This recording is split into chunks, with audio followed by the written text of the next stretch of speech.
Kovai counter mills பகுதியில் உள்ள கொங்குநாடு கலை மற்றும் அறிவியல் கல்லூரியில் நீர்நிலைகள் மாசுபாட்டின் சமூக பொருளாதார தாக்கமும் மறுசீரமைப்பு நடவடிக்கைகளும் எனும் தலைப்பில் 2வது பன்னாட்டு கருத்தரங்க நிகழ்ச்சி நடைபெற்றது.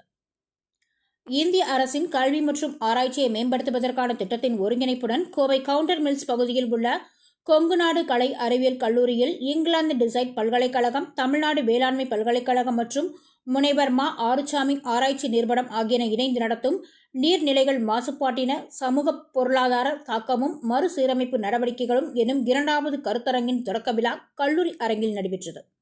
இவ்விழாவில் கொங்குநாடு கலை அறிவியல் கல்லூரியின் முதல்வர் முனைவர் சங்கீதா வரவேற்புரையாற்றினார். கல்லூரியின் செயலரும் இயக்குநருமான டாக்டர் வாசுகி தலைமையுரையாற்றினார். இங்கிலாந்து டிசைட் பல்கலைக்கழக நிலையாற்றல் பொருட்கள் துறையின் பேராசிரியர் முனைவர் செந்திலரசு சுந்தரம் சிறப்புரையாற்றினார்.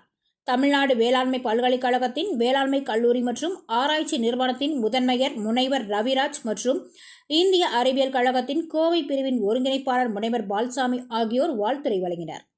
இதனைத் தொடர்ந்து இங்கிலாந்து டிசைட் பல்கலைக்கழக நிலை பொறியியல் மைய பேராசிரியரும் இணை முதன்மையாளருமான முனைவர் டேவிட் கியூஸ் கருத்தரங்க நோக்க உரை ஆற்றினார். அவர் மாணவ மாணவியர்கள் மத்தியில் கூறியதாவது: ஜவுளி தொழில் சுழற்சியின் அணுகுமுறைகள் மற்றும் செயல்பாடுகள் குறித்தும் நெகிழி மறுசுழற்சியில் மேற்கொள்ள வேண்டிய நுட்பங்கள் பற்றியும் எடுத்துக் கூறினார்.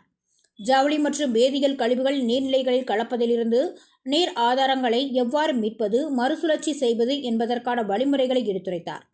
இவ்விழாவில் நீர்நிலைகள் மாசுபாட்டின் சமூக பொருளாதார தாக்கமும் மறுசீரமைப்பு நடவடிக்கைகளும் எனும் மைய பொன்மையின் அடிப்படையில் பேராசிரியர்கள், ஆய்வாளர்கள், நீர்வள பாதுகாப்பு ஆர்வலர்கள் எழுதிய ஆய்வு கட்டுரைகளின் சுருக்கம் அடங்கிய நூலை கல்லூரியின் செயலர் மற்றும் இயக்குனர் டாக்டர் வாசுகி வெளியிட இங்கிலாந்து டிசைட் பல்கலைக்கழக பேராசிரியர் முனைவர் டேவிட் கியூஸ் பெற்றுக்கொண்டார். தொடக்க விழாவின் நிறைவில் இக்கருத்தரங்கின் ஒருங்கிணைப்பு செயலர் முனைவர் கு. முத்துக்குமார் நன்றியுரை கூறி விழாவை நிறைவு செய்தார்.